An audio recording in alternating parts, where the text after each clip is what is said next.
Here is the next portion, with more to follow as it comes to the hand. I do not know when these things occurred, but it seems apparent that at least some of them transpired some time ago. Still, I have hopes I can glean something from these writings, and I have hopes for this girl. My mother lived about 5 hours away from me in one of the wealthy and newly trendy parts of Atlanta. In truth, she had 2 other houses in the US and my grandmother had another 4 here and in other parts of the world, but she always came back to Georgia, being fond of referring to it as home base. So it wasn't overly surprising that I got lucky, yes I know, and she answered her condosed phone on the 3rd ring. Like usual, the phone call began with an awkward exchange of pleasantries, but I pushed through it quickly and told her I wanted to come see her. The very next day, that I had some things I needed to ask her about. I could hear the measured consideration in her silence, but when she spoke her voice was even. Of course I should come, but if I could try to get there by 1 for lunch, as she had dinner plans and still needed to make some arrangements for some function she was sponsoring the following week. I agreed I'd get there as soon as possible, and was going to launch into some kind of farewell, but I heard the line click as she hung up. When I arrived that afternoon, I checked in with the front desk of the building and waited as they called up to verify that my mother was expecting company. Moments later, a large man in a blue blazer stepped out of a nearby elevator and approached me. He looked strange in the coat and dress pants he wore, his hard features and cold blue eyes framed by close-cropped blonde hair and an air of barely restrained violence. I looked at the breast of his blazer and saw his company's logo stitched in small, inconspicuous lines of silver thread to tussle security. He gave me a nod and perfunctory smile as he reached me, identifying himself as the head of my mother's security detail. I thought about asking questions, but decided to save them for her instead. He led me back to the elevator and we went up to the penthouse area, which was comprised of the top 3 floors of the building. A couple of other men that were clearly security stood near the entrance to the area, and as we went from room to room I saw another couple of members of household staff that I didn't recognize. This also seemed a bit strange, as she had kept the same housekeeper and butler valet since before I went to college. Then we were outside again on a large patio, my mother sitting at a table frowning over a laptop. It had been a while since I had seen my mother, and I again found myself amazed at how beautiful she was and how young she looked. At 58 she looked half her age, with rich, honey-colored hair that tumbled down past her shoulders and cradled her perfect features, large grey eyes, an elegant nose perched above wide and curving lips that always seemed to be on the verge of laughing, which was odd, as I had rarely ever heard my mother actually laugh. Still, she was a striking woman, and her effect on most men and some women was as clear and palpable as it was effortless. Yet despite that, I don't know that she had ever dated or been with anyone since my father had died when I was 17. Whatever her flaws, I think she truly loved him, and I think losing him broke something in her. While we had not been the closest before that, it was after he died that I felt the wall between myself and my mother harden into something that was far denser and cold to the touch. That cold distance was never more obvious than when I was with her in person, feeling her gaze weighing me in those moments before she spoke. "Good to see you, Eliza. Please come give me a hug." I did as I was bade, and then sat down across from her. She went back to the laptop for a moment and then closed it with a snap. So to what do I owe the visit? Not that I'm not glad to see you, but I have to admit it was unexpected. During the drive down I had debated how to broach this discussion, and ultimately I decided that direct was best. I knew that my mother knew what was going on, or at least knew a lot more than I did. There was no way she had lived with this for so long and not figured out at least some of it. So my plan was to launch into it with little preamble and keep at it until she gave in and told me what was going on. I was about to open my mouth when she spoke again. "Wait, that's a lie. And it's unfair to you. I know why you're here. You've got the luck now, don't you?" Got the luck. The phrase was a succinct but apt description of the situation, and it struck me that it almost made it sound like the luck was a disease. Which maybe it is. All I said was, "Yeah, I do. What is it?" She smiled, her bright winning smile that was compelling even knowing it was wholly disconnected from anything she was actually thinking or feeling, and reached forward to pat my hand. "Well, it's just that, isn't it? It's luck.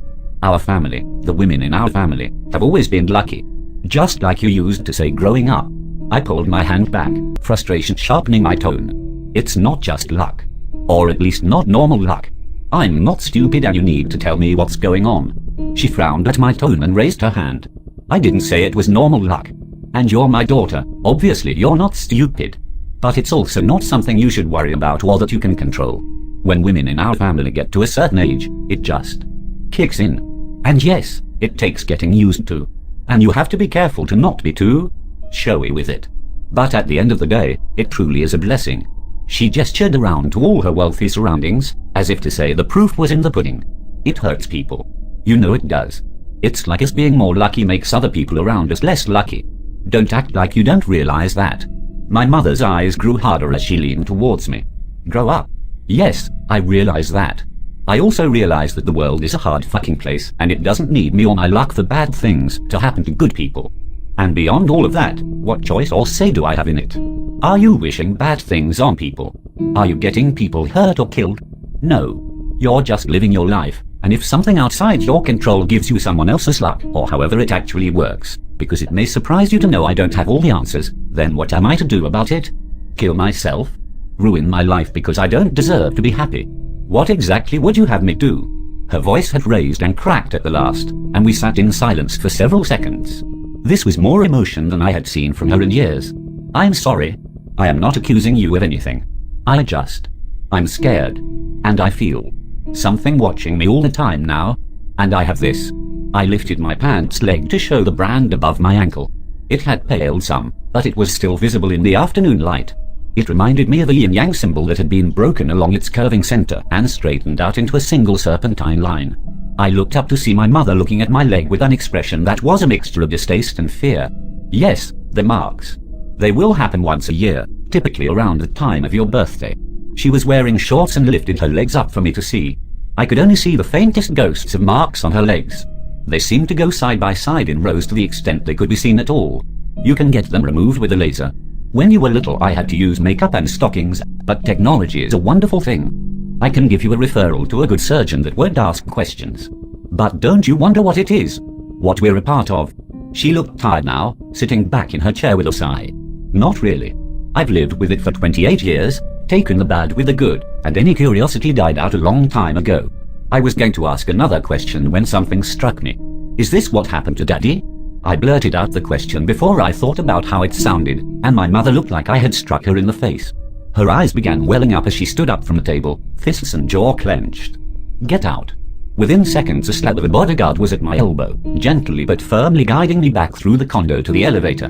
My own vision was watery and I rode back down in silence. In the weeks since I haven't talked to my mother again, despite repeated attempts to apologize or explain myself. But it wasn't the worst of it. I went to the gym, and a guy lifting weights in the back started screaming when his feet slipped off the leg press machine and his knees were crushed by 500 pounds of metal. I started taking walks in the local park, which was nice and soothing, until I realized that at least once a week I saw a dead bird or squirrel near my path. The worst was the fire. I was walking to the bank around the corner from work when I heard a siren. Then two, then three. As I turned the corner, I saw smoke billowing out of a fourth-floor window. Decades earlier it had been a large department store, but a few years back it was converted into expensive apartments. These apartments were now ablaze, and I could hear a woman shrieking from the top floor.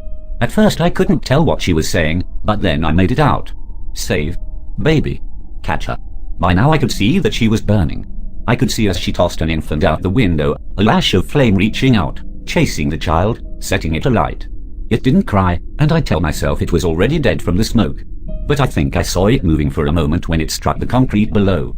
When I got back to work later that morning, I ran to the bathroom and vomited. Usually very social, I found myself becoming more isolated, partially out of fear that the more someone was around me, the more likely it was that they would get hurt. Externally, my life continued humming along smoothly at every turn. Despite my self-exile, I found fast friends and hopeful strangers at every turn. Despite my depression, I actually felt better physically. I swear, I think I started looking better too. And I would notice these good things, even appreciate them at times through my numbness, but it didn't help me feel less alone. Then my grandmother came to visit. She had just gotten back from her time in the UK and wanted to check in on her favorite granddaughter. Per our standard joke, I pointed out I was her only granddaughter, and she laughed and gave me a hug. She fixed us a delicious dinner out of the motley groceries I had at the moment, and we ate slowly while we talked, with most of the conversation about her travels or my work. She was the opposite of my mother in so many ways, and I had always been close with her even though her constant movement meant I would sometimes go long periods without seeing her in person. I had debated whether to ask her about what was happening to us, not wanting to ruin the first fun I had had in months, but when I did she just smiled and nodded. I wondered when you'd ask me about it. Your mother told me you had spoken to her. She's not thrilled with you at the moment, either, though that will pass in time. But I'm glad you asked me. I felt myself windows see at the mention of my mother, but I forced myself to press ahead. So can you tell me more than she did? The woman nodded, her normally bright and mischievous eyes growing more serious. I can. Not necessarily because I know more, but your mother. She has trouble talking about it. I wonder if she doesn't lie to herself about some parts of it. What parts? She folded her hands with a sigh. When I was young, younger than you, it came on me. It had been on my mother and her mother before that. Farther back than that I don't know, and I don't know how it started or where it comes from. But from my experience, what I've learned, and what I've observed with your mother and now you, this is how it works. It comes on you sometime between 15 and 30, or that seems to be the case. And once it starts, it lasts for 30 years. Not the luck part. Once you get the luck, it's yours forever. But the rest, the feeling something with you, the marks, the people around you getting a raw deal, that just stops. And honestly, the bad luck for others seems like it's way worse for the first few months after it starts. It seems to, well, stabilize to some degree. I'm not going to say people don't still get hurt more than normal, but it's nothing like it must seem to you right now. Right now, it is heightened, and right now, you are also very sensitive about it, so you assume every slight misfortune is connected to you. I'm telling you it's not. The world is a hard place, and it doesn't need you or your luck for bad things to happen to good people. I frowned at that. That's what Mama said. She smiled. Well, she's got some sense after all.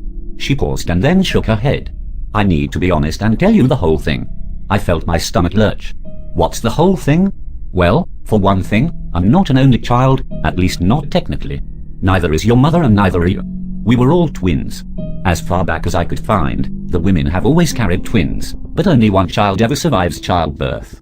Always a girl, and always the only child the woman ever has. I don't know why that is, just that it is. I felt like I was going to throw up. So all those babies. I know, honey. I know. Best not to dwell on it, as it can't be helped. But some things can be. Let's go on in the living room and I'll tell you the rest of what I know.